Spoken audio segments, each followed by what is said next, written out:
We don't use hypotheticals around here because ultimately hypotheticals aren't that persuasive. We use facts, we use videos, we use stories, we use documents. We use documents to expose this enormous level of black criminality and black and white hostility. So to use a hypothetical is just to make up something and ask somebody to believe your little fairy tale. So when we say in Philadelphia, for example, well, those two black guys walked into a coffee shop and they said it was racism when they asked to use the restroom, and they brought their own water in, then they asked to use the restroom, and they asked to sit down, all without paying. That is clearly racism. And the mayor of Philadelphia goes on TV and he says, shaking my head, 2018. Starbucks takes 177,000 employees and gives them a day off so they can go to racial sensitivity training. So if we say here, well, what if two white guys did it? No, that's too weak. With so many cases of black on white hostility here, sometimes they're so enormous, sometimes they're so consequential, even a local news station can't ignore it. That's what happened up in near Boulder, in the Boulder/Denver area, to Andrew Graham. They buried the lead way down in the story, but who cares? We know it's there.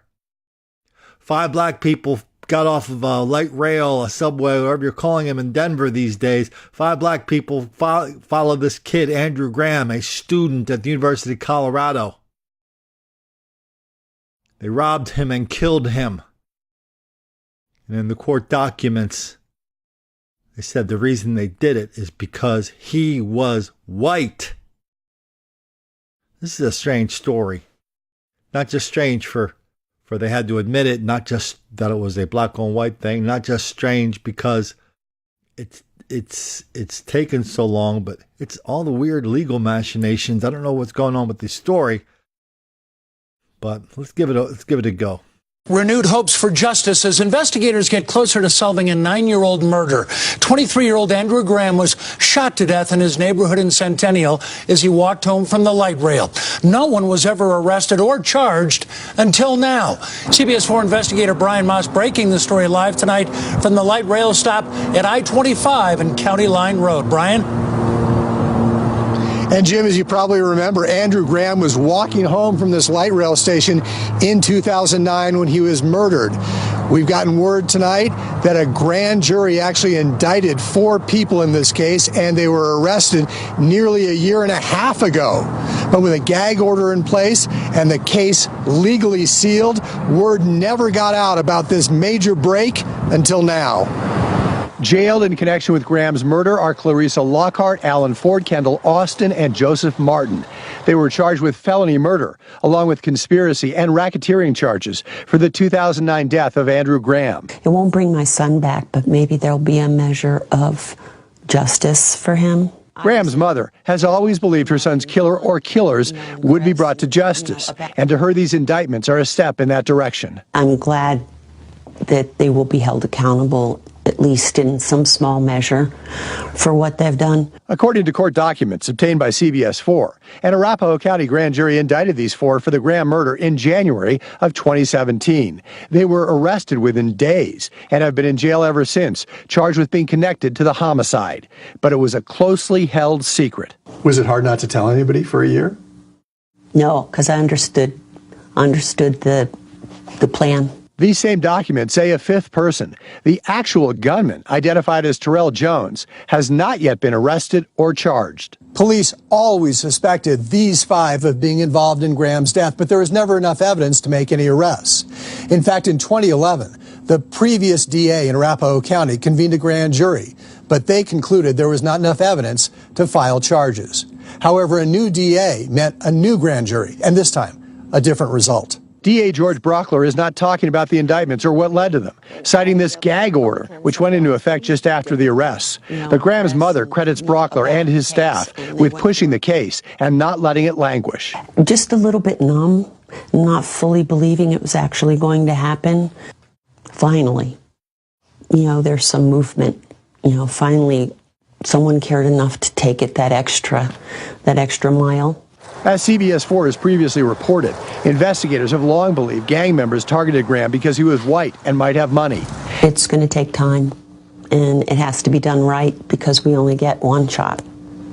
And I can wait. Now, one of the suspects in the case, Joseph Martin, has already pleaded guilty to a lesser charge and been sentenced to 10 years in prison.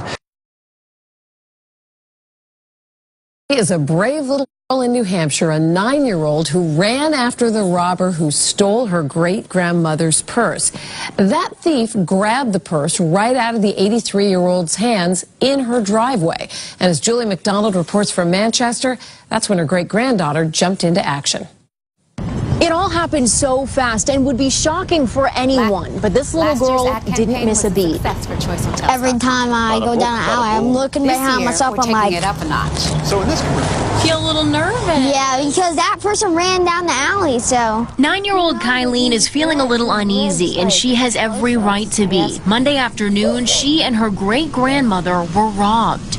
At her home, in her driveway, in the daylight. The two were on their way back from lunch and pulled onto Wilson Street. So we go home, she steps right out of the car. 1 foot out. Man comes running in, grabs, pulls her, the rest of her body out, and then grabs her purse, starts to run, tries to get on a bike, falls down. I start to chase him. Kylene said her heart was beating so fast. Oh, yes, it was. It was racing. I didn't know what to say. I just wanted my mom. That's pretty much all I wanted. But she was brave for her great-grandmother. There's money in there. There's her driver license, say some bank cards, stuff like that. Her phone was in there, so she had to get a new phone. And She's proud of how she reacted yeah, I was happy about that. That was something I was pleased with myself. and has a clear message for that suspect who got away. Give that back, or else they will find you and they will catch you. Guys, you know, every time somebody does something bad, they will always catch you. That suspect is described as an African-American man who was wearing dark clothing. So that's why we do these videos. The videos are real. The stories are real. The documents we show are real. The 911 calls, the victims' testimonies, these are all real. So let's get away from the hypotheticals. As soon as you use a hypothetical, well, Colin, if it were two white guys doing that, no, nobody's going to believe you. No one's even going to listen to you. And I know a lot of people use these videos. They use my books. Don't Make the Black Kids Angry, especially. They use the stories that I publish in magazines all over the country, and talk radio we do all over the country, and some television we do all over the country. The other day, somebody said, "Hey, Colin, if the major media had, paid more attention to you, this and that would happen." We had 100 million views on YouTube, fool. That's a lot of views. I was in San Diego for a little more than a month. Just got back, trying to get back on my feet here. I was amazed at the number of people who recognized me and came up and spoke to me. The delivery guy who delivered my Chinese food from Grubhub looked at me and he goes, He couldn't even say my name. "You're Colin Flaherty. Don't Make the Black Kids Angry." Yeah, that's me. So we're moving forward. Things are happening. And they're going to happen to the extent that you and I are persuasive enough to let people know what's happening. And being persuasive starts with sticking with reality. Stay away from stupid causes. Stay away from solutions. The trolls and the losers and the deniers, they want to talk all day long about causes and solutions, but they won't talk about what's in the middle. They won't talk about the violence. That's what we do. Here we talk about the violence, the criminality, the hostility, wildly out of proportion. We document it. Anytime anybody wants to take our eyes off the prize and go to causes or solutions, that is a deflection. That is an admission that, Colin, Well, you've got too much stuff on us. Can we go back to using a sociology textbook I found at the Goodwill store that was published in 1972 that explains how black people are relentless victims of relentless white racism all the time, everywhere? That explains everything. We don't have to go there with other people. We don't have to talk about what they want to talk about. We don't have to anticipate that if we say something, someone's going to call us a bad name. The other day, somebody sent me an email saying, I forget what story it was. We do a lot of stories here. Hey, Colin, can I have the original link to the video you did on that story? I said, well, it's going to take me a while to find it, so just tell me why. Maybe I could be of some help. He goes, well, Colin, I want to put it out, but I'm afraid to put your video out because somebody might think I'm racist. Look, here's the thing. If you're worrying about people calling you names, you don't have any business trying to make this something to talk about. If you're going to be a coward, you're done before you even started. If you think there's some magical words that we can sprinkle over this enormous level of denial, deceit, and delusion that's going to make people feel good about how we expose it, well, you're in deeper denial, deceit, and delusion than lots and lots of the reporters and public officials we talk about here. So we have lots and lots of stories, lots and lots of very persuasive things to put into the public square and say, here we are, this is happening. No matter what John Legend says, no matter if the Pulitzer Prize winner says, and John Legend say, well, we shouldn't report black people to the police because they're just trying to live their lives. Why are you? That's just white privilege. So we still have a lot of mountains to climb. We just need to use the right tools. Video is a good tool. Reality is our best tool. The truth is our best tool. Even if the truth does make the black kids angry.